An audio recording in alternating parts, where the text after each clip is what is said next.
Hello everyone. बहुत बहुत आपका शुक्रिया।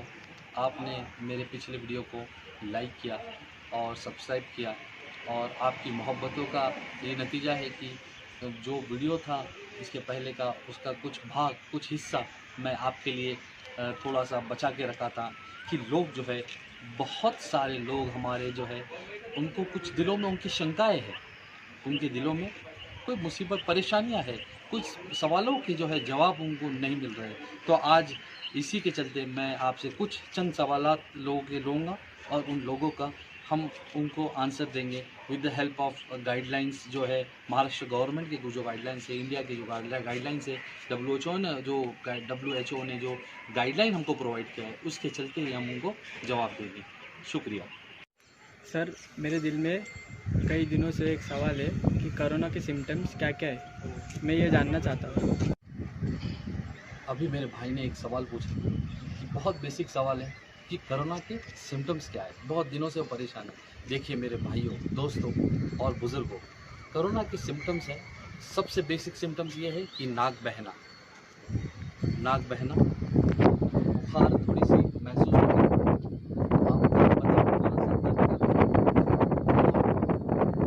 कोई पेशेंट के अंदर जो है किसी को लूज मोशन हो जाता है।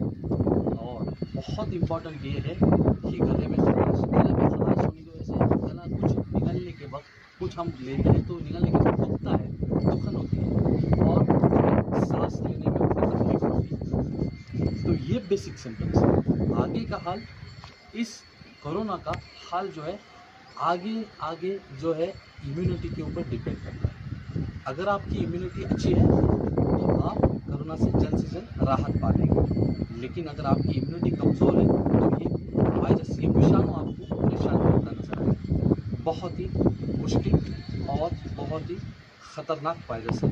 इसके ऊपर हम लोग यही सिम्टम्स अगर आपको नज़र आते हैं तो इमीडिएटली आपने आपके नज़दीकी डॉक्टर को इतला करनी है और आपका इसका ट्रीटमेंट होगा।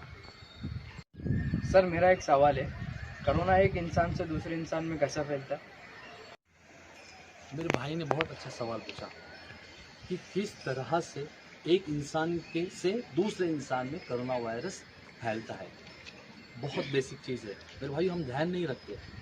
हम जब भी कोई इंसान छींकता है, कोई खांसता है, तो देखिए आपने ऑब्जर्व किया होगा कि उनके से जो है कुछ छींटे बाहर, ड्रॉपलेट्स बाहर आते हैं। तो अगर कोई कंटामिनेटेड इंसान है, तो जिसको कोरोना वायरस हो चुका है, अगर उसने जो है उसने कहीं छींक लिया, कहीं उसने खांस लिया, या कफ के ज़रिए आ सकता है। कफ के कुछ विषय, कफ में जो है, ड्राई कफ के अंदर जो है वो ड्रॉपलेट्स बाहर आ गए और किसी तरह से वो दूसरे व्यक्ति के संपर्क में आ गए। जैसे कि कहीं वो छींक के उसने हाथ जो है वो साफ़ नहीं किया और किसी ने उसने अपने बैरक को लगा दिया, लिफ्ट के बटन को लगा दिया, स्कूटर को लगा दिया, कहीं भी लगा दिया, और दूसरा व्यक्ति उसके संपर्क में आके उस चीज़ों को हाथ लिया। बेसिक चीज़ हमारी आदत है हाथ मिलाना, और भाई कैसे हो, कैसे चल रहा है, और हाथ मिलाया। अगर वो कंटामिनेटेड है तो ये डिज़ीज़ जो है इस तरह से फैलता है।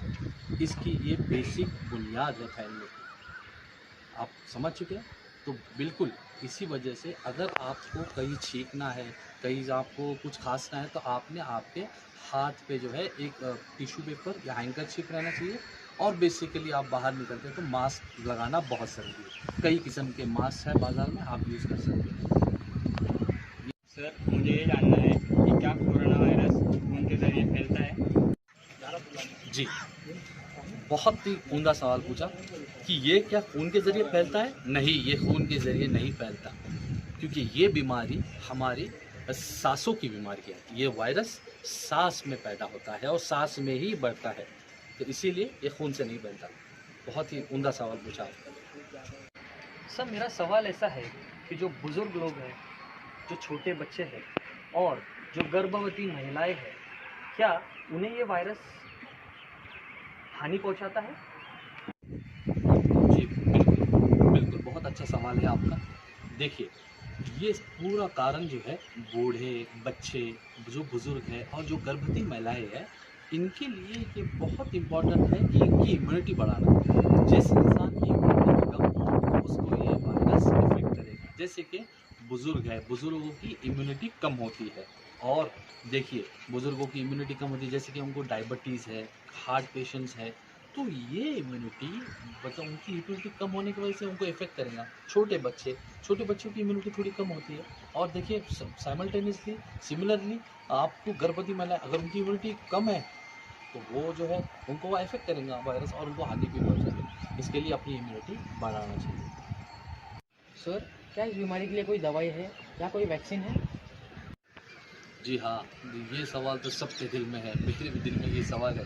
लेकिन बहुत सारे इंस्टीट्यूट्स है, साइंटिफिक इंस्टीट्यूट्स है, एफडीएज़ है और डब्ल्यूएचओ है, पूरी भारत मतलब जितने भी लोग हैं साइंटिस्ट हैं, जो भी पेटेंट करने वाले लोग हैं इस बीमारी के लिए दवाई जो है दवा और वैक्सीन जो है वो खोज रहे हैं और इंशाअल्लाह बहुत जल्द हम लोग इसका वैक्सीन खोज निकालेंगे।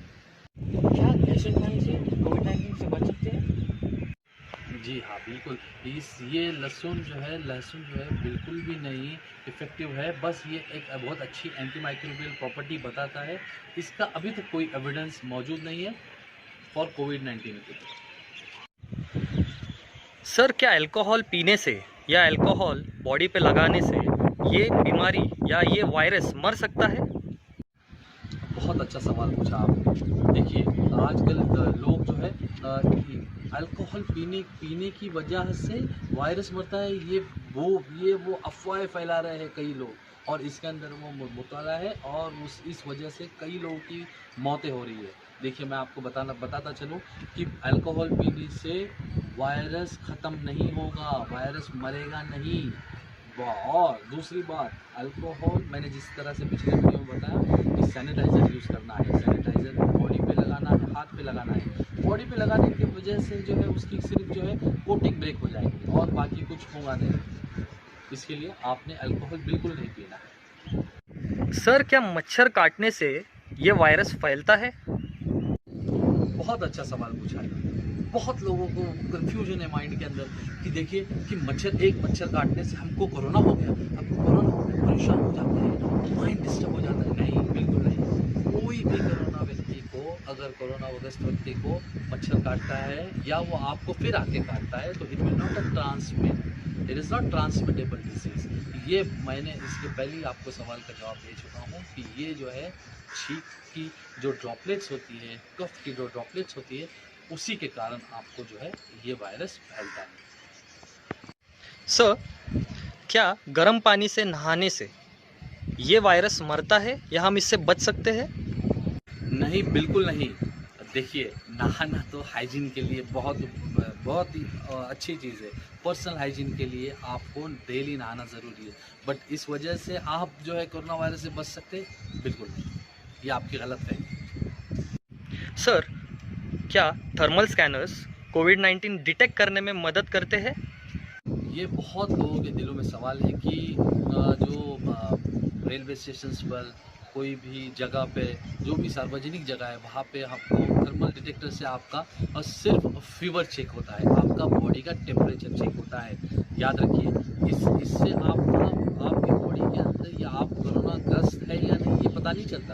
इसके लिए स्पेशल टेस्ट होते हैं, स्पूटम टेस्ट, जो आपकी बलगम की जो है वो बलगम का टेस्ट करते हैं वो लोग और फिर उसके नतीजे पर पहुँचते हैं कि आपको वायरस हुआ है या नहीं हुआ है, कोरोना वायरस से आप इन्फेक्टेड नहीं है।